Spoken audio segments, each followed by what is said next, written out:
everyone, this is Pause or Repeat. Here we figure out whether a game is really worth your time and money. Today's game is Tekken 8.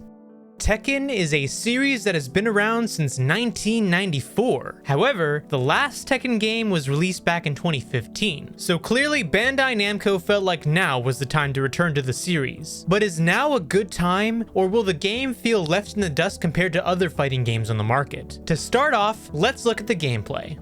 The gameplay of Tekken 8 is very familiar to anybody who's played a fighting game, let alone a Tekken game. Like many other fighting games such as Street Fighter, it involves a 1v1 matchup against an opponent fighter. One big benefit of the Tekken series is the eccentric cast of characters, each with their own playstyles. But aside from the characters, the game has introduced a heat system alongside recoverable health, but kept the gameplay similar to previous titles. If it works, then why fix it, right? The recoverable health system is self-explanatory, but the heat system involves activating a new meter of heat that increases your offensive potential. Both features require you to go on the offensive to take advantage of. The point of these features is to keep the flow of battle consistently well-paced, and this additionally helps prevent people from turtling up, as you are incentivized to keep pressure. But how about the story? It has been a decent part of the series after all. To a new player, the story is going to be a little confusing. There is little context given on why characters have the powers they do, among other things. However, at the same time, the story is easy enough for anybody to follow. Kazuya Mishima is trying to gain more power to have a foothold on the world as a whole, and it is up to Jin Kazuma, Kazuya's son, to stop him. Along the way, Jin has to come to terms with the power that has been passed down by his father, the power of the Devil Gene. But now the question still stands. Pause or repeat? Alright, I want to be honest first up. I haven't played a Tekken game until this one for a while. It's been a while. Oh, you slept on Tekken 7? Kinda, yeah. It wasn't on my radar, at all, really. Then again, back then, gaming was a different landscape for me. I was more focused on other genres. Yeah. But this one was a nice little refreshing experience, actually going back to Tekken and trying this one out. The new addition of the heat system, as well as the recoverable health, was a nice addition to just any fighting game, because it kind of gives you a chance to kind of then compare this to a game like Street Fighter 6, where Street Fighter 6 has the super armor abilities that you can just pull out at any time to kind of break yourself out of a combo, or if you time it badly, you could still get comboed through it anyways.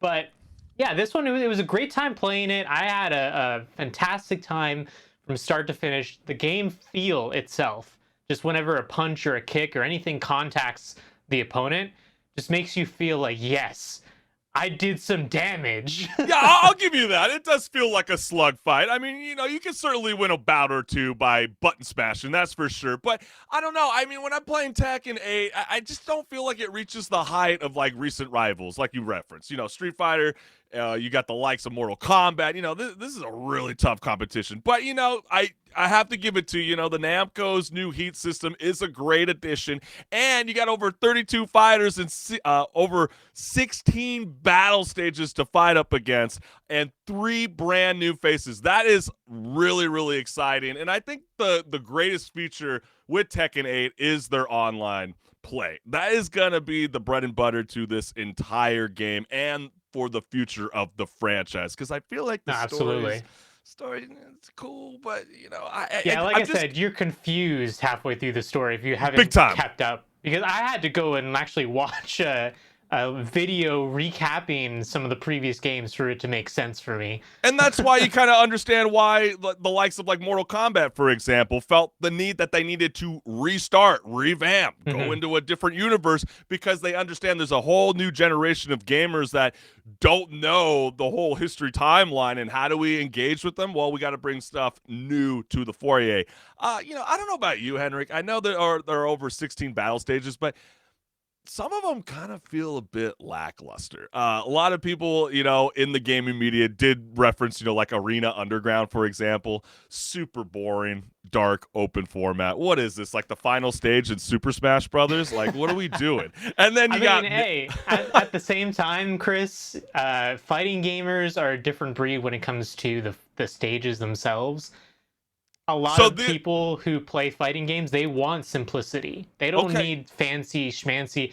Look at the Super Smash Brothers tournaments, for example. A lot of them don't even put some stages into the rotation of matches because they just want that final destination.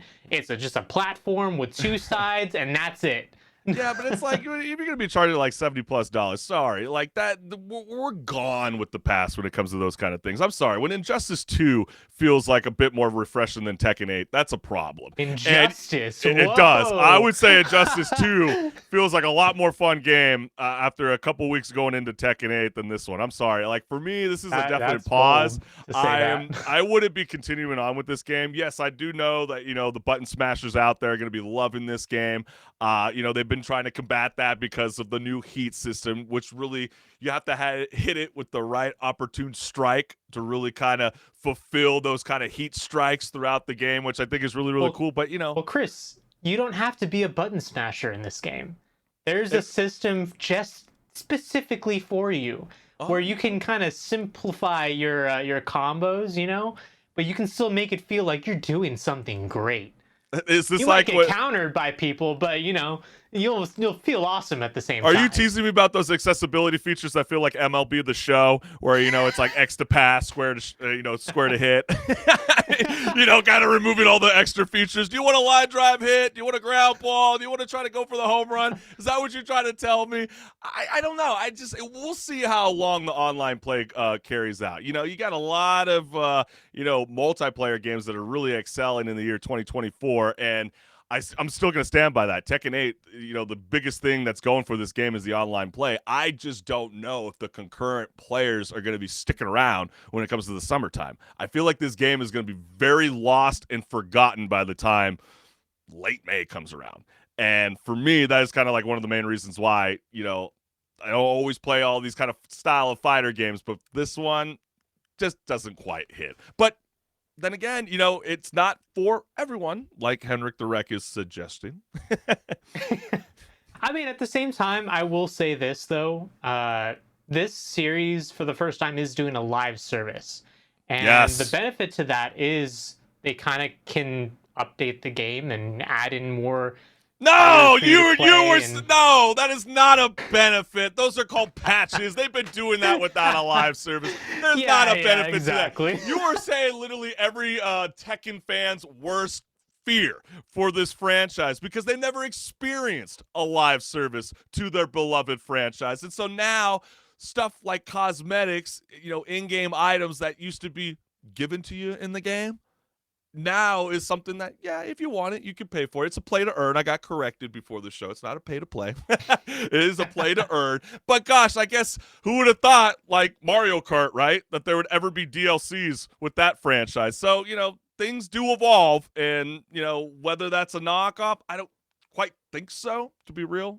Everybody's doing live service games like we've referenced 2 weeks ago. Over 500 studios are embracing this new realm of gaming. But we'll see what's good. But I haven't quite heard it from you yet. It kind of feels like you're kind of dabbling a little bit. For someone who hasn't been playing Tekken for, a franchise or two IPs back, how you vibing? I think I actually really like it. I really had a great time. Do you like it or you actually like it? No, I do. I do really like it. I had a great time playing it. It was a bit confusing, like I said, with the story, but the story is never really like a big focus for this sort of game. It's more so, like you were saying, the online play against other people. And this game has rollback netcode, which is something that's pretty much essential for a fighting game in 2024.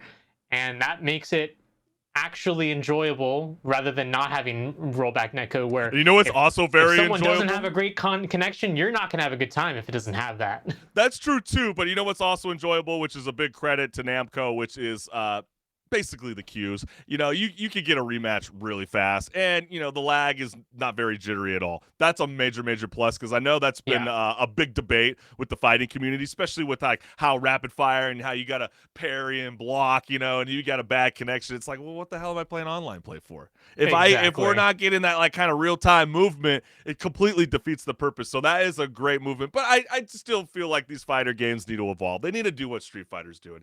Do an open world format. You have all this amazing landscape, but you don't do anything with the background. You know, if anything, you got wall hazards and all that other dumb shit. Evolve, please, evolve. Tekken, for the love of. So it's a pause for you. I'm gonna Yes. say it's a repeat for me, but here's the question. Between the three, Tekken 8, Street Fighter 6, or Mortal Kombat 1, what's your ranking for those? Man, dude, you know, I have to still say I'm being biased here. You know, Mortal Kombat because I grew up with it. You know, you fall in love with those iconic characters. And then I'd say Street Fighter just because I love the open world format. It was such a refreshing change. And then yes, Tekken is clearly the last of the three. Hmm. Fair enough. I mean, I can definitely see there's, great things in each of them, but my ranking would definitely be Street Fighter 6, then Tekken 8, then Mortal Kombat 1. Okay. You know, okay. Wasn't really vibing too much with some of the changes in Mortal Kombat 1, clearly. See, this is what's going to be great inside the comment section. So we definitely want to hear from you guys. Like, what are you vibing with? What are the top 3 fighting games out there? We want to know. And from maybe you it's guys. not even one of those. I mean, there's other fighting games that came out even this year. So That's true. So there's a lot of options.